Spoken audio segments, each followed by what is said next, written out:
such an asshole. We got a good one, and I had to take some notes, and I'm going to be kind of meandering a bit.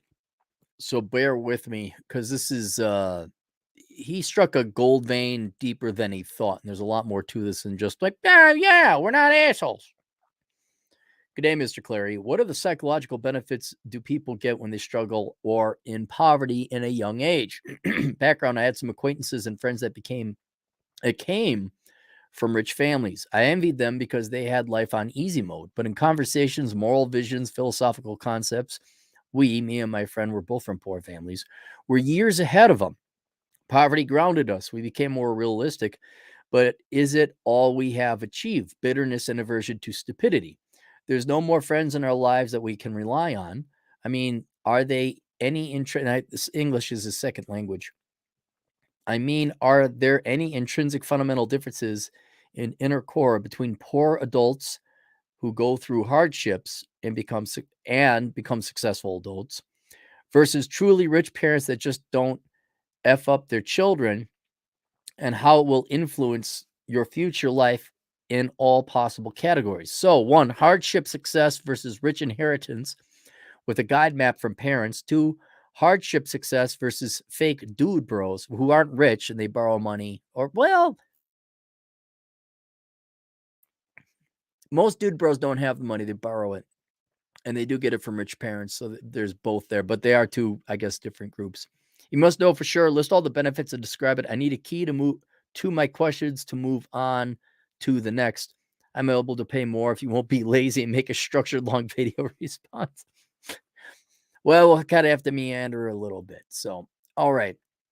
So to preface all this, I am so convinced. Obviously, when I was younger, I didn't, starving, hungry. Obviously, I didn't think it was better to be poor than rich. Now that I'm older and no longer poor, but not rich, I will take the experience I had any day over rich people just having it handed to them because I'm alive, because I'm human. And just as we criticize people that are brainwashed at school and they're entitled to have everything and everyone's a Democrat and they're NPCs, you got to understand that rich people, if they didn't earn it, are also NPCs to the point I doubt they're human. I really do. Like, if you haven't lived working and surviving it, you're not human. You can't associate with your fellow normal human being.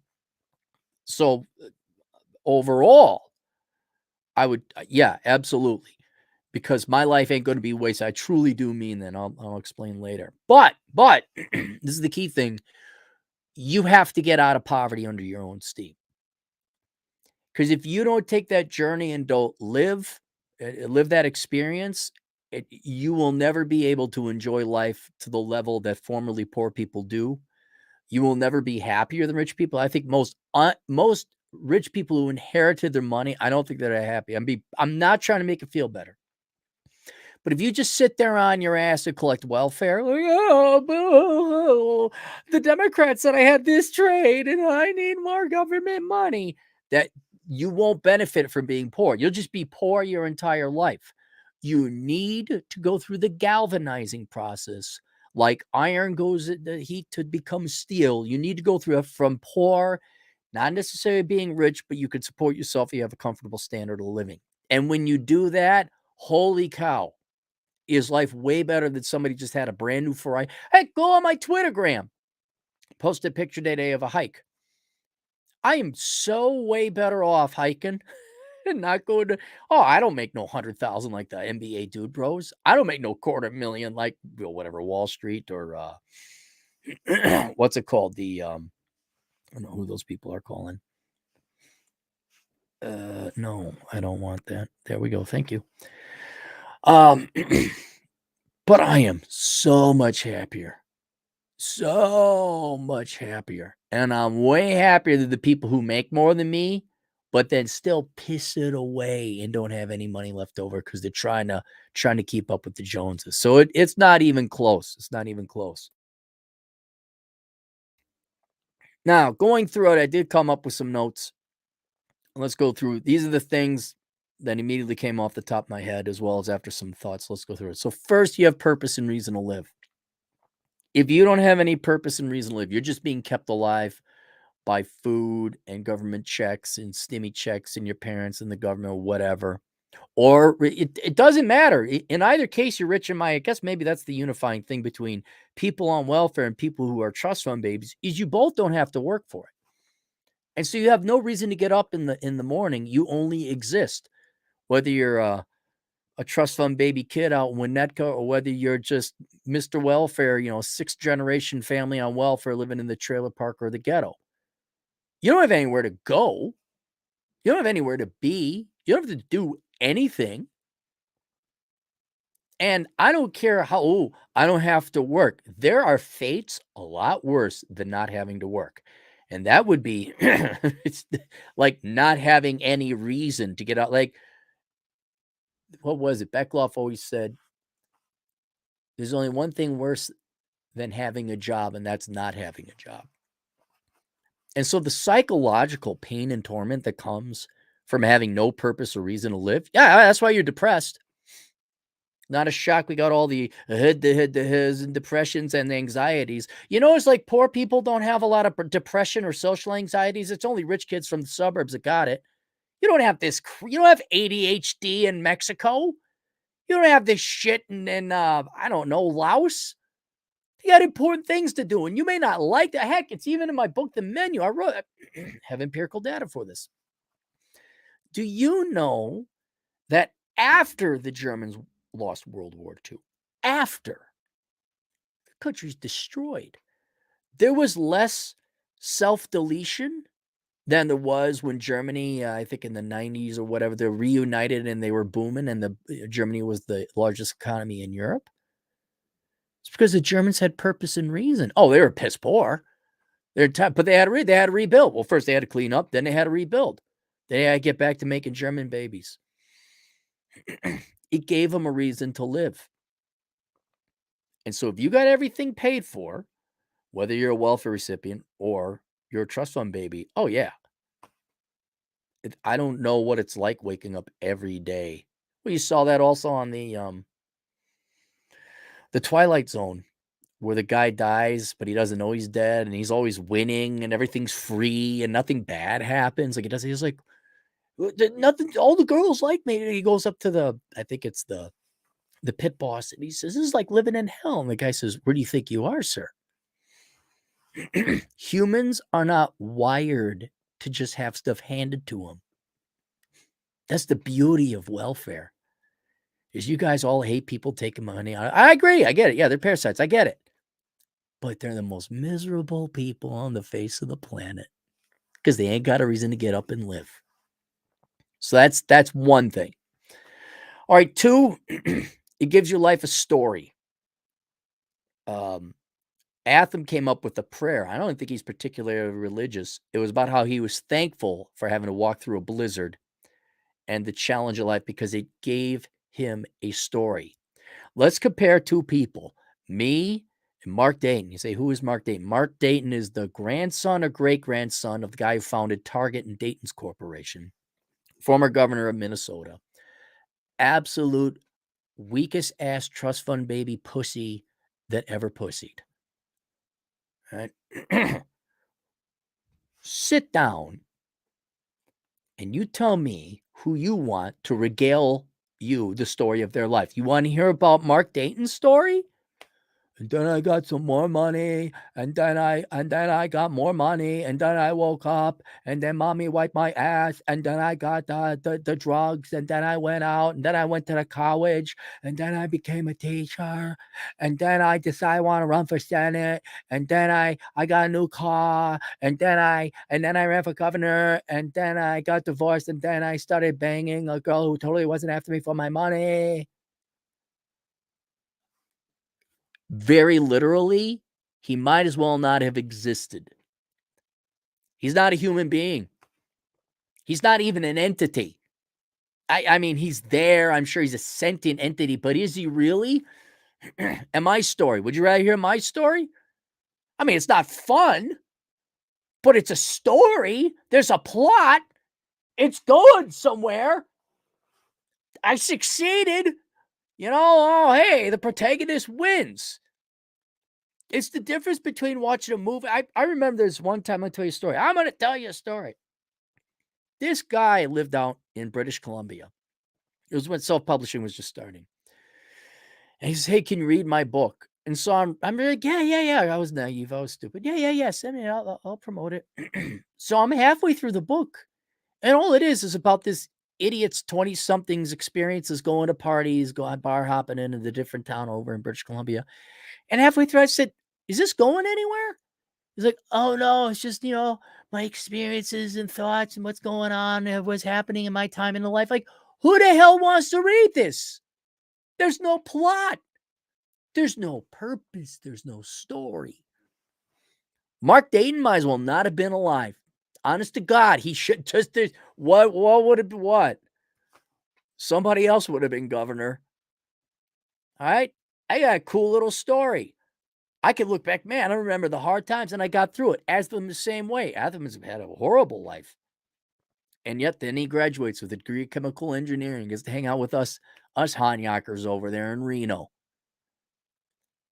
Who makes a more interesting person then? Who would you rather hang out with, Atham or Governor Dayton? Oh, geez, Mark. Hang on. Bend over. Oh, here's $100 bill coming out of your ass. Daddy must have shoved it up there too. Oh, your poop doesn't stink. You're so rich. Sorry to ask you bend down, Mark. That was the most work you've ever had to do in your life. And so you don't waste your life in that regard. It wasn't existence. Like this is where you have to overcome poverty. That unto itself is a story. That unto itself, like there we go. Then you add anything else to it, like, oh, you went to war, you founded a company, started a family, whatever else, biked around the world. Okay, then there's stories added on top of it. But most people have the opportunity to get out of poverty. You may not like it, but at least it's a story. And that's more than what rich people got that just had it handed to them. Also, it's related. It's kind of like you got a story, but it's also a game to play. And this is more of a criticism for materialists because this is a game we're playing. You gotta whatever, fight the bad guy, destroy the Death Star, whatever else it is. But at the end of it, it does end. And that means your emphasis should be put on how you played your life, live your life, play, play this game of life and enjoy it. Because when you die, that's it. And you can't take your stuff with you. So the wealthy people, even at the end of the game, hang on, let me look up Mark Day. I love picking on him because he blamed me for everybody else's problems in the Twin Cities. Not me personally, because I was a Republican and a white dude and straight and not a Marxist. Obviously, I caused all the problems in Minnesota. Mark Dayton net worth. I mean, these are things. Mark Dayton, 1.6 billion. Okay, there you go. He doesn't get to take it with him. That's it.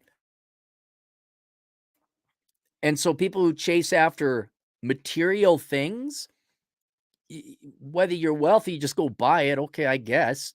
Did that scratch an itch? Or whether you're one of these fools trying to keep up with the Joneses in the prestigious suburbs of Whispering Willow Way. Okay, you got the car and the SUV and the boat. At the end of the day, it doesn't come with you. When you should have been out playing the game, hanging out with your friends, having a family. Obviously, I don't want children. I don't know, ladies, losing the fucking weight and have some crazy sex at different places in the house. How about that? Was that? Whoa. I know you girls would rather have a car. There's a poll. Let's see who's living. Ladies, brand new Audi, or would you rather have really great sex for the rest of you? They'll take a brand new car every 3 years, Audi high-end car, or good sex for the rest of you. They'll take the car. We just want to have sex with you. Yeah, we've heard it before. Thank you very much. We all know. I'm old enough. I have enough friends who are married. I know how it goes. I want to go for a hike. I want to go play a game. I'm not going to the office.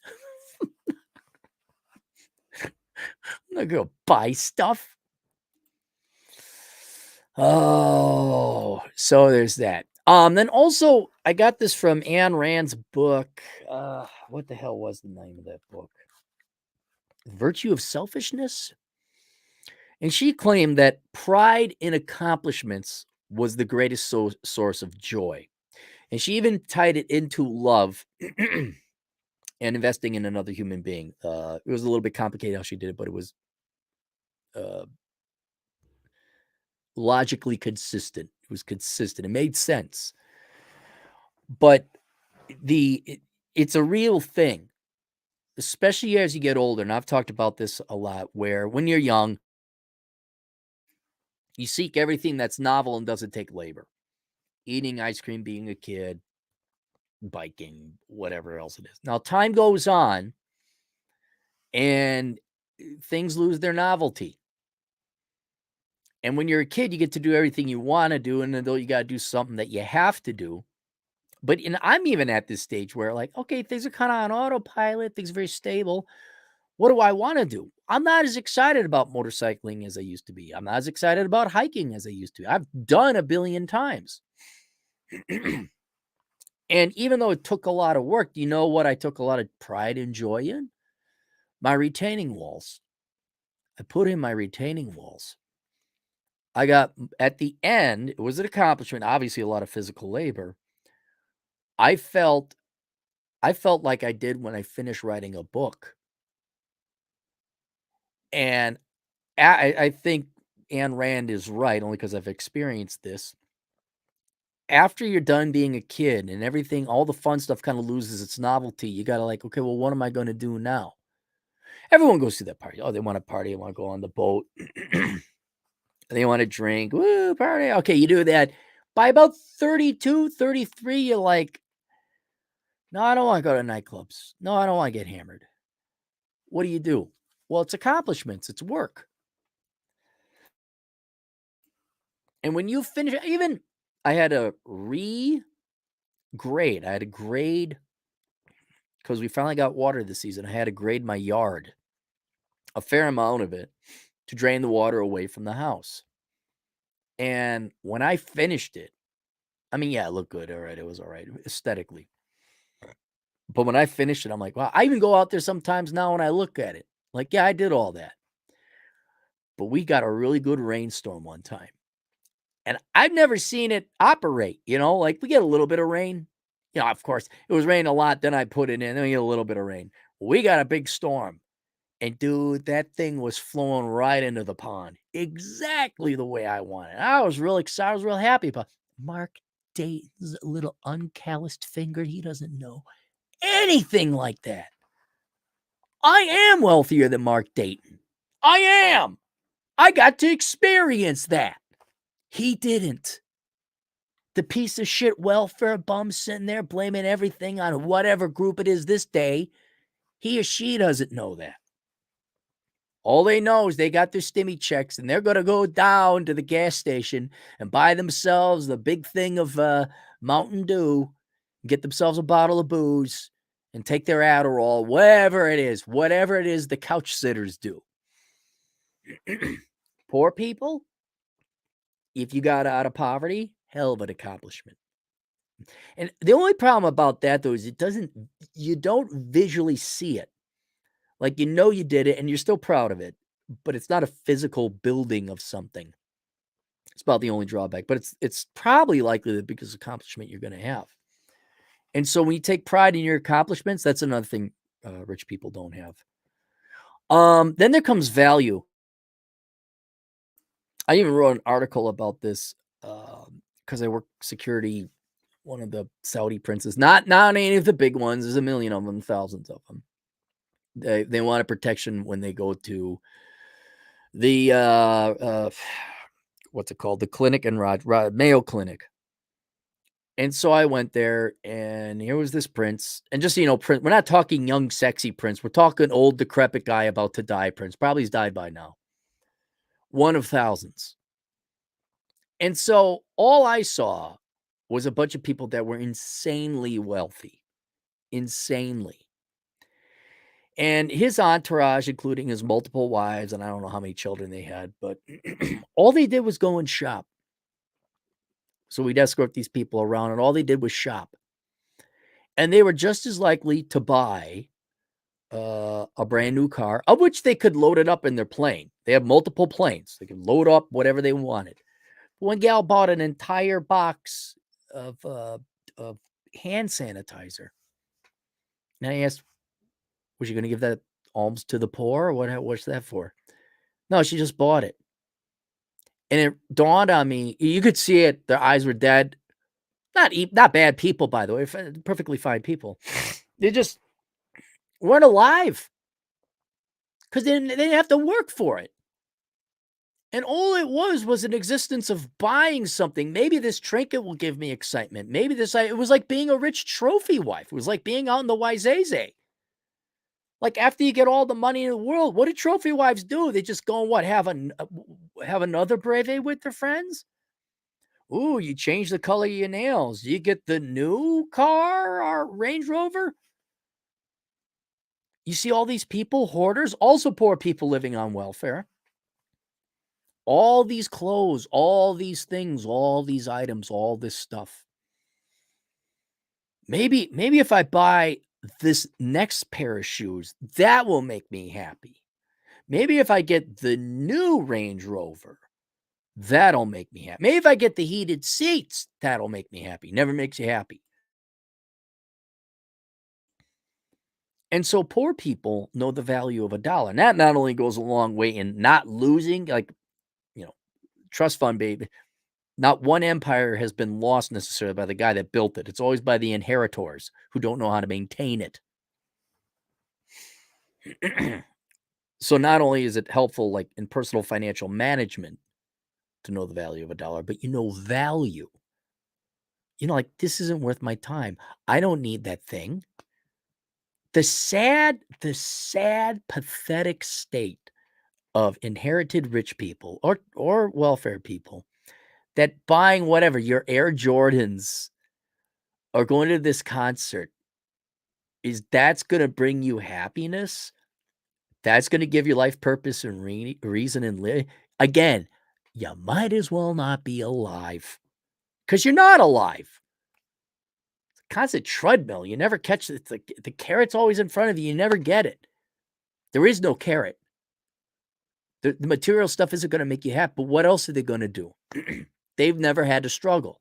So that when, for example, you go on vacation, if you're a normal lower middle income family starting out, vacation, oh my God, we get to go to Yellowstone, we get to go wherever, we get to go to the Rocky Mountain National, we get to go visit grandpa.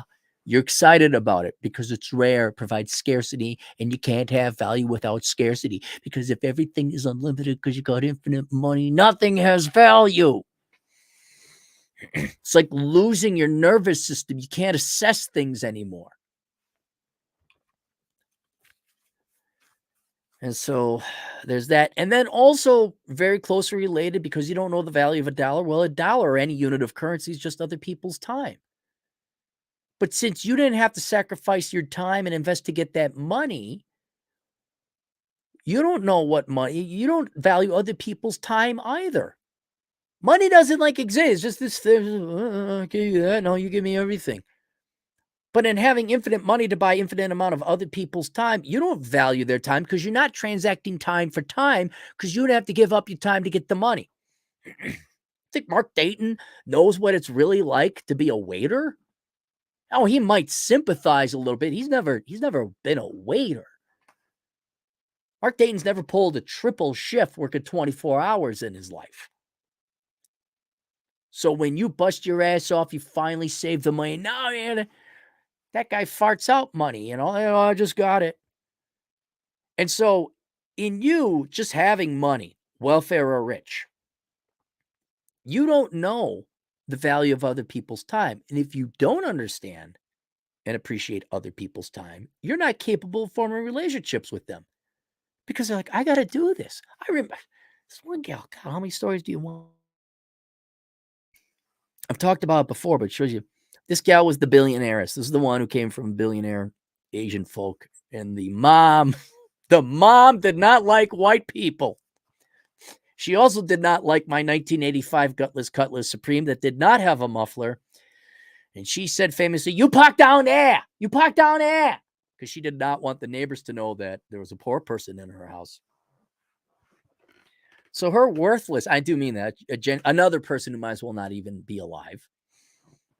Her worthless daughter, like I couldn't afford Devani's. If you don't know what Devani's is this sandwich shop. There's a step up from Subway. All right. Common in the upper Midwest. I couldn't afford Devani's. And she got pissed because she's like, "Oh, let's stop at Devani's." And I'm like, "Whoa, eat out? I got bagel and ham sandwiches back at home. Like, I can't afford it." And she got pissed. Why? Instead of being thankful, like, "Oh my God, thanks for, I think I was going to take her to Subway or something like that. Or just, "Oh, thanks for the sand." It's like, why can't you go to Devani's? What's wrong with you? They can't associate or relate to their fellow human being. So the only people they can associate with is who? Other NPC trust funders or welfare recipients who also can't appreciate it. See, now that money's been resolved, now it's transacting time for time. Now they're all jealous and possessive of their own time. "Don't waste my time." Why? You're wasting their time. You have a bunch of supremely selfish people who I doubt are either truly solipsistic. They don't know other people exist. Well, you should have unlimited time. Why do you want to? And so I don't think be perfectly honest, I don't think these people could form. They can't fall in love. They can't love. They can't love and they can't be loved. Not only because they're all chasing materialism and looking for that hit in the next thing, but because they don't understand and appreciate other human beings' time. Most people are not going to be friends with them. Most people are not going to fall in love with them. Being seriously, totally serious. How do you, what core is there in a trust fund? Like, could you imagine going to Yale or Harvard? What a bunch of unless you like actually earned it and you pay, you got through with the SAT scores. But if you were a blue blood, could you imagine having a social circle of those people where all your brotherly love, familial love, and romantic love was, what is it based on? Not appreciating the other human being, not appreciating their time, not appreciating how much hard work it took them to get to hang out or do whatever. I don't know what rich people compare themselves. I don't know what you socialize. Oh, my goodness, I got the sapphire cufflinks. Rah. Oh my goodness, yes, my 17th house. This one will make me happy. My 5th wife. And that's another thing, especially for the guys. You got to worry about women loving you for your money, not you. But then I would also say, let's say you run into some rich blue blood woman. Is she even capable of appreciating other people's time? Or do you just love the guy? Oh my goodness, he's in a higher class family than mine. And he's like, "Oh yeah, you got big tits. I want to bang her." There's no personality. There's no human being. There's no core to actually fall in love with romantically there, let alone become friends with, uh, uh, uh, brotherly speaking wise. And so I don't think they. I mean, how shocking is it? Rich people get divorced. The inherited ones, the Hollywood kids. I would consider those trust funds. Well, they worked hard. Not everyone can. You're right, but they got lucky. Well, here's $30 million to start the show because you're a hot set of tits. Don't tell me that I like being a trust fund. Oh my God, she's on her 4th divorce and took a shit on the sheets? No kidding.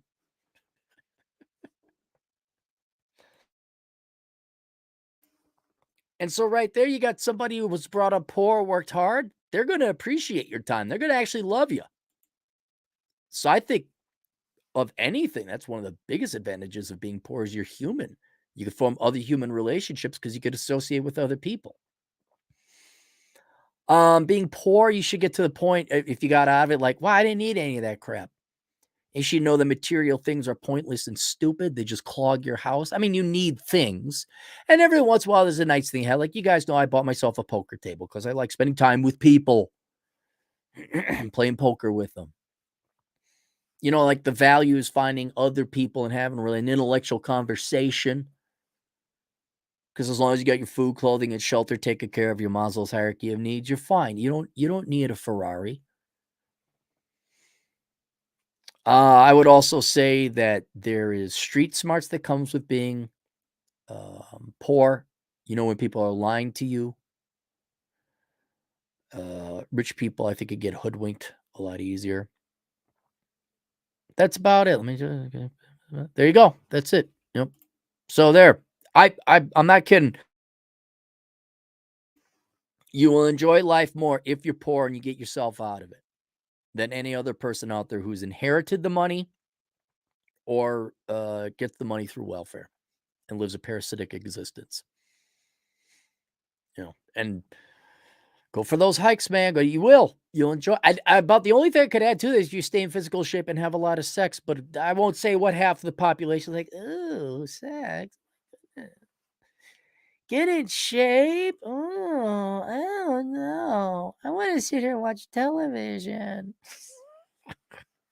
If we split it based on the sexes, that'd be fascinating. Okay, what's going to make you happy? Because we sure the hell know it's not this. All right. Link below. Couple helpful resources. One, achieving financial excellence.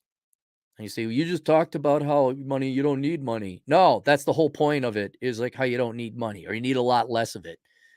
And so that course offered through Teachable, titled Achieving Financial Excellence, teaches you the real role that money and wealth should play in your life.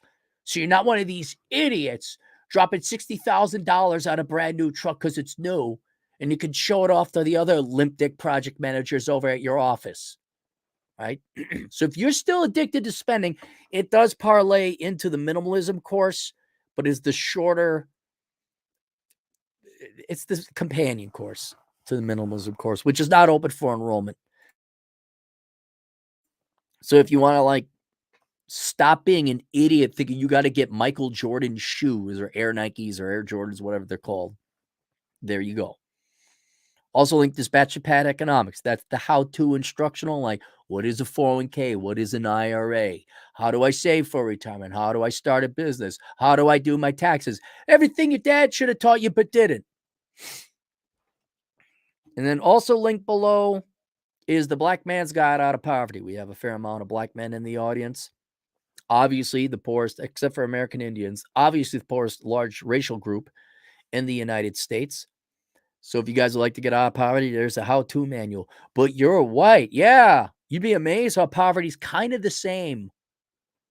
It's a little different, but it rhymes a lot. It's the same tone.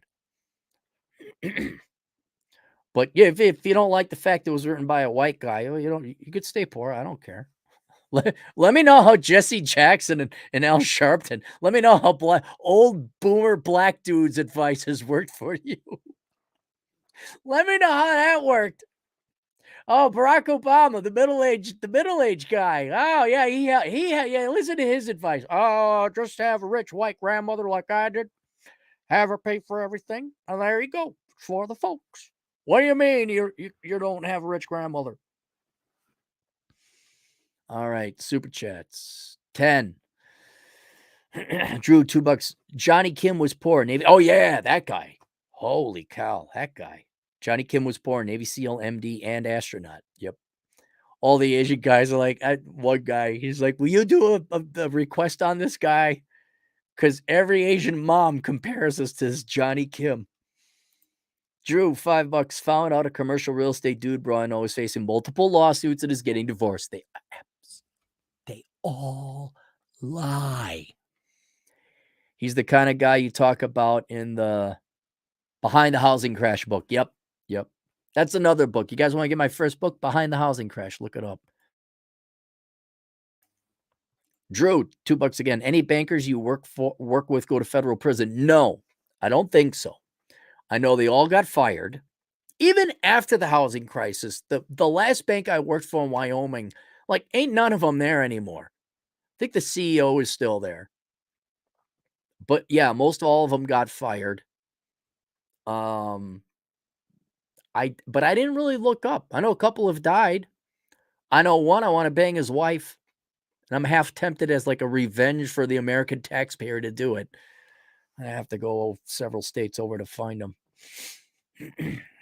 But no, they didn't. But yeah, like most of them, the ones I followed up, oh yeah, like all got fired, poor financially, not as good as they were doing before. Hat and clogs, $2. Nobody cares that you exist if you're poor. Right. That's fine. Let those people not care about you if you're poor. Let them, oh, are you rich? Do you want someone caring that you're rich? I got a friend, he makes $300,000 a year.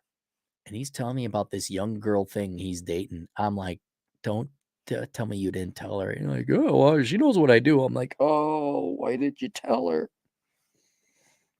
Never tell anyone you got money. Never. Never. Drew, $2. I'm thankful I work nights in school full time. Yeah. I mean, now let me ask you this, Drew. You don't have to provide another super chat. You know what? I can remember to this day, when I graduated from college, like the nightmare was over from 5 to 20, barely 22, 5 to 22, just school. And I had no debt. And I remember slipping the printed off paper underneath the door to the professor for my last thing. And I made it all the way back to my apartment, was going up the elevator, it opened up. I'm like, wait a minute.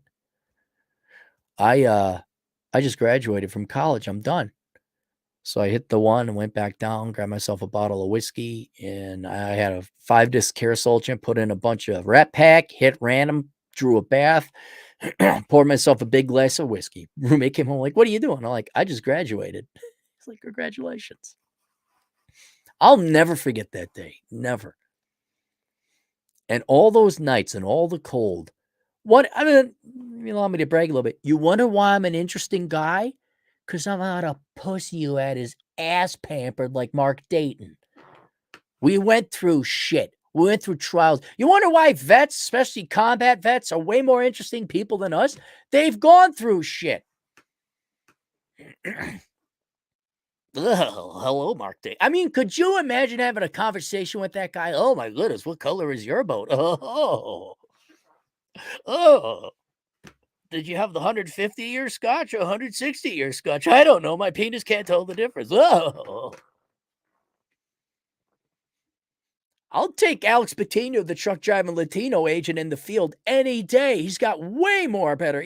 Guy's half Dayton's age. He's got way more experience in life than Dayton ever will.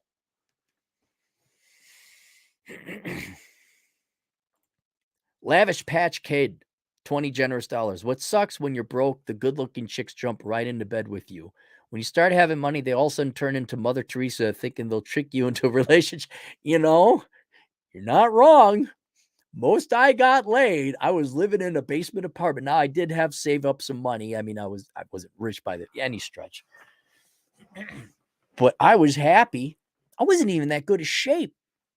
Now, a lot of that was also, I was a ballroom dancer, so I got a ton of girls. But man, yeah, it was good times. It was good times.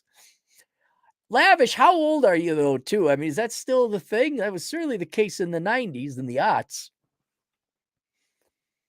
Oh, yeah. Knock, knock. Okay, what's up? Can I sober up? Yeah, come on in.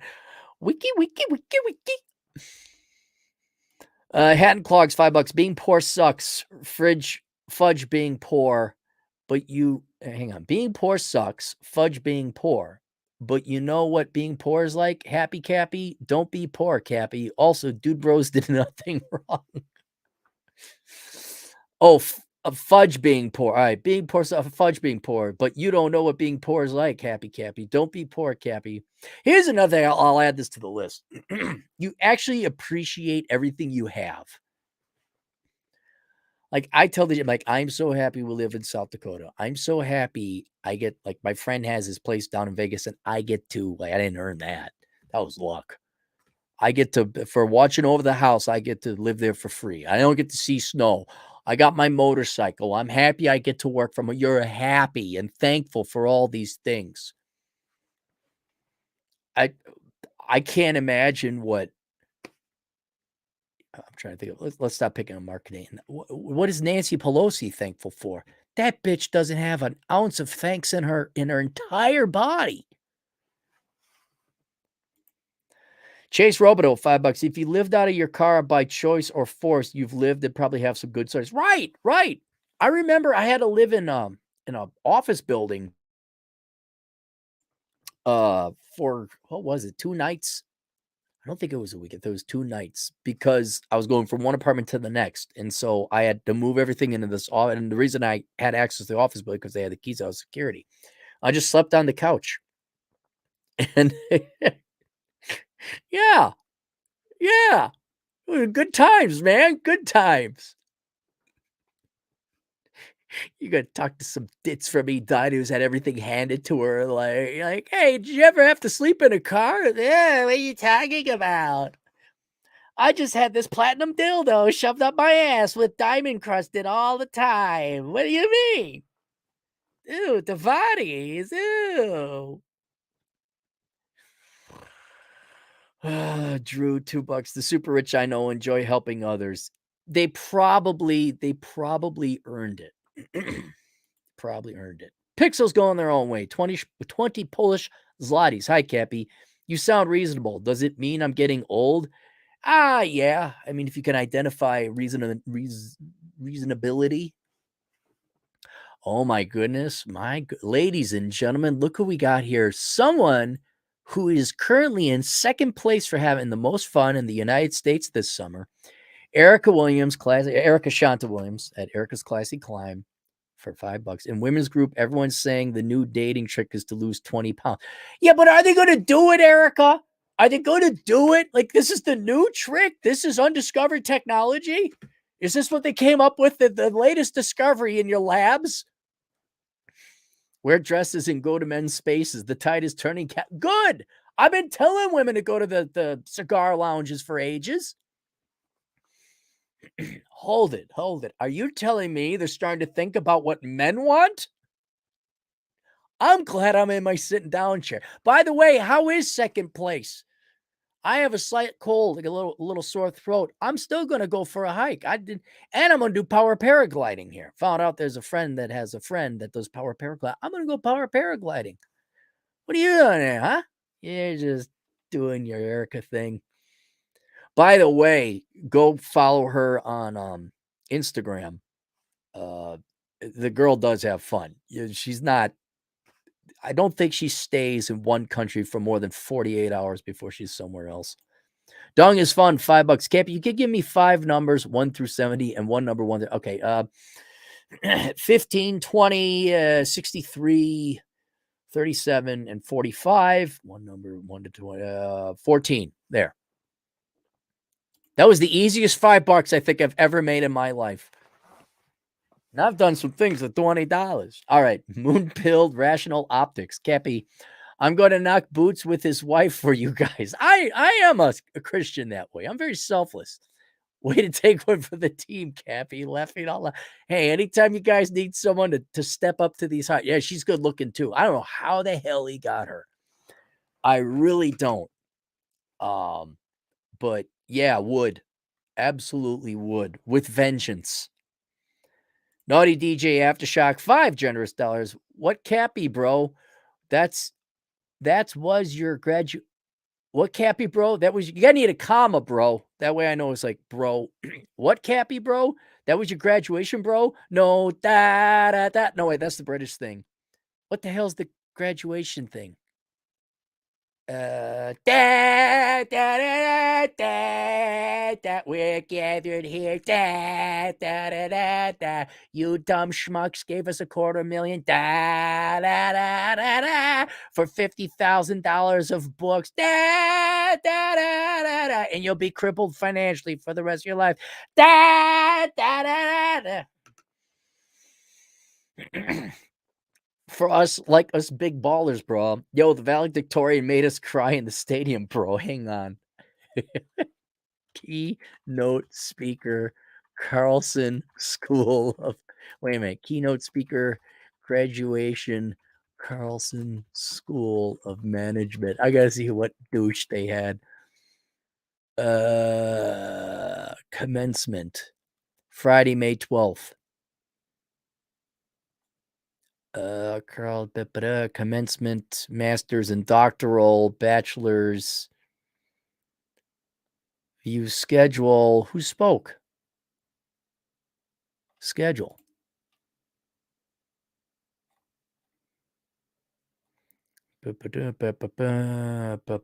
Farewell. Good Lord. 12 location. Who spoke? Why didn't it say who's speaking? Probably no awesome Marxist no name douche. What's the main commitment? Honored. Go this year's keynote speaker. Football coach PJ Fleck. Who the hell is PJ Fleck? Class. Hang on. 500 keynote speaker, Minnesota Golden Gophers head coach PJ Fleck. Well, you just went across the river and say, hey, PJ, you want to speak? What? What? You didn't get like anyone who's PJ Fleck? Oh my God, PJ Fleck. Bald guy my age. This guy was your speaker, huh?